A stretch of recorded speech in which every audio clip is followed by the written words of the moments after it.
Pipi woye! Pepani musaone kuchedwa iyai. Vice President akubwera pompano sipataso 5 minutes.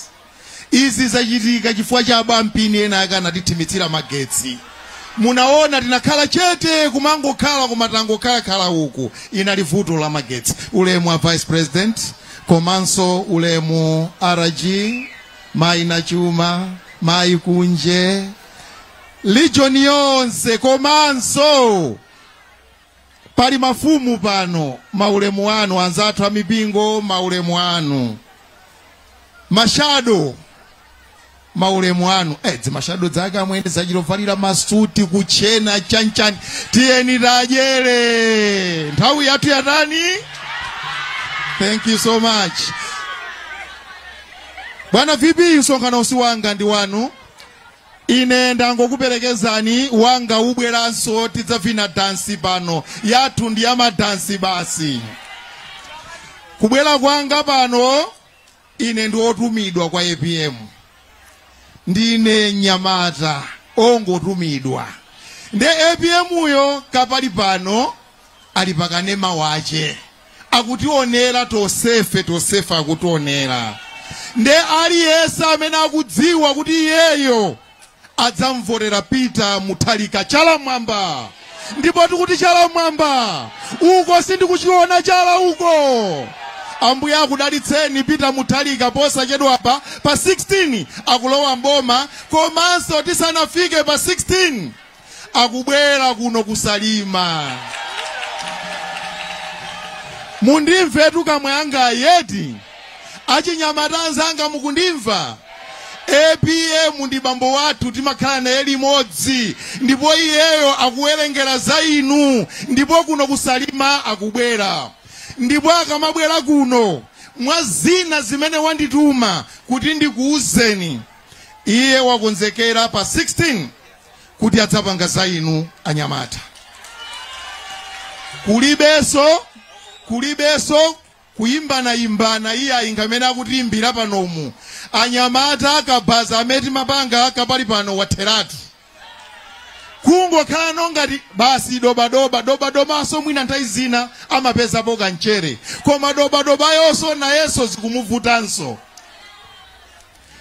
APM akalowa pa 16 pano akuzakuyang'anirani nkhani za mabizinesi kuti adzaone kuti kodi nyamatayi akukhala bwanji.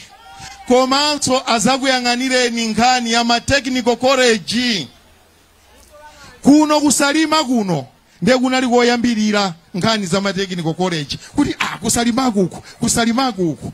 Ndipo technical aja amene amangidwa aja muli ana ambiri achinyamata amene adzadza. Nde chifukwa choti adzadza ifeyo tidzamupemphanso kuti kabwerezeninso kumanganso mmene munayika muja. Komanso ife achinyamata passport ili pandrama zinga? License yoyendetsera galimoto ili pandrama zinga? Ndiye ine ndikukulonjezani kuti inuyo achinyamata ndine pa 17 pa 18 September tidzapita kwa APM kukamupempha, bwana tithandizeni kuti ka license ngati kungateke kantengo katani. Anga khale passport tidzakampemphanso kuti katani. Tati tidzapita katani. Achinyamata tisatengeke ndi anthu ena amene khalidwe lawo ndiloyipa. Mwaona olomene timabwera kuno ndizomvetsa chisoni kuti anthu kukabampana. DPP, MCP ndikufuna kuyamba kukokana, koma uko kuli Mulungu. Ndipo ndikukuuzani zoona, mphulupulu timapanga suti sitimapanga. Koma tisanapange timayenera kuyang'ana uku kuti kodi kumwambaku kuli chani. Mene timabwera tinauzidwa anzanu akutchingani mwakuti.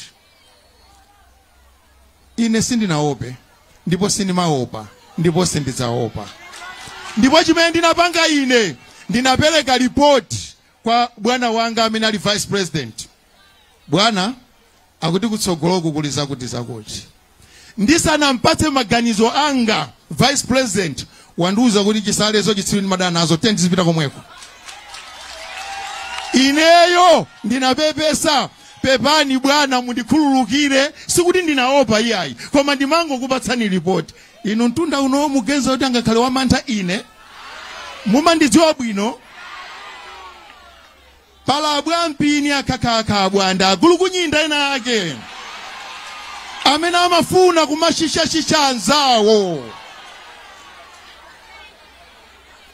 ife tusitimaopa ntchito ya ine ngati National Youth Director ndikukutetezani inuyo muchoke ku nyumba kwanu bwinobwino mudzafike pa msonkhano ndipo mubwererenso manyumba mwanu ndizomvetsa chisoni zimene zachitika lero zicha ineyo panopa ndikunena chilungamo moopa Mulungu ndikupanga blame Malawi Police Service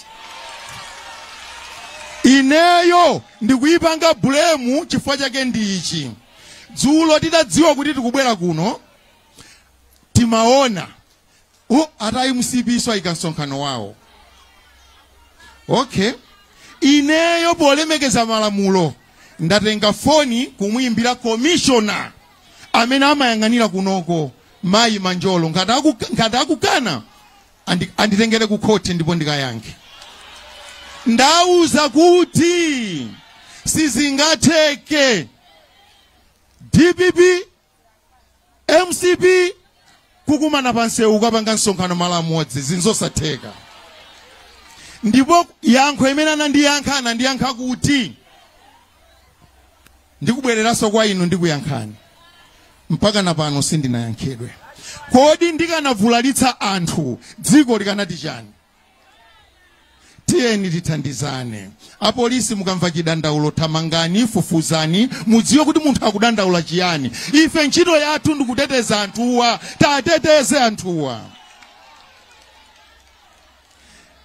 ndiye pali achinyamata ena amene ali ndi zaka zochepa anakupatsani kuti inu mukalembetse amene aja ndikukuwuzani anakupherani tsogolo lanu kakhadi kaja ndi msinkhu wanu mukusiyana tikadzangofika kunena kuti akulembeni ntchito inuyo ntchito sadzakulembani chifukwa chakakhadi kaja zaka zizakhala zochuluka ndiye inuyo chimene muchite pa 16-17 APM akangotenga boma achinyamata nonsenu mudzabwere nkuchipereka chinthu chija kuti adatikakamiza kuti tilembetse ichi tikubweza ine zaka zanga ndi 7 si 15 tidzamupempha APM sadzakumangani yayi tili pomwepo kubalaka agwira anthu kumeneko amatenga tovotera kamwe ndimvetsa nde achinyamata anakagwira anthu aja ndikukupemphani nonse mukapeza anthu amenewo akulembetsa kuti aitupasani 3,000 mwagwire onsewo mukagwira musamenye mungwatenga ndikukasiya ku polisi kapena imbani foni mwauza polisi abwere adzawatenge tiathokoze anthu akubalaka pa chimene achita powagwira anthu amene titsata nkhani imeneyo mpana ithera pati chomaliza ndibwerezenso ndinanenanso kwina kumene ndinapita ndikuthokoza ife achinyamata tonse a DPP tikuyenera kuwathokoza Malawi Defense Force pa chimene anachita kukapulumutsa ma MP athu ku parliament ndipo aliyense wa DPP adzapempherera asikali athu a dziko lino nawonso ndi anthu ngati meti lilifeyo ndikunena ichi chifukwa chonena kuti nthuku limenelo kuli nkhondo kumeneko ndinayimba foni ndipo ndinayimbira akwelepeta tizibwera zili bwino anandiyankha kuti Malawi Defense Force yafika kale ndipo ineyo kumtima kwangaku namva kukoma nonsa DPP chonde tikaona asilikaliwa mudzingo wauza kuti ulemu wanu bwana, ulemu wanu. Chifukwa mbiri ali ndi mantha ndi nkhani ya chisankho, musadandaule chisankho chiyenda bwino. Monita wamkulu pa Central Region pano ndi ineyo, ndamene ndizikuthandizirani. Ambuye akudalitseni zikomo kwambiri.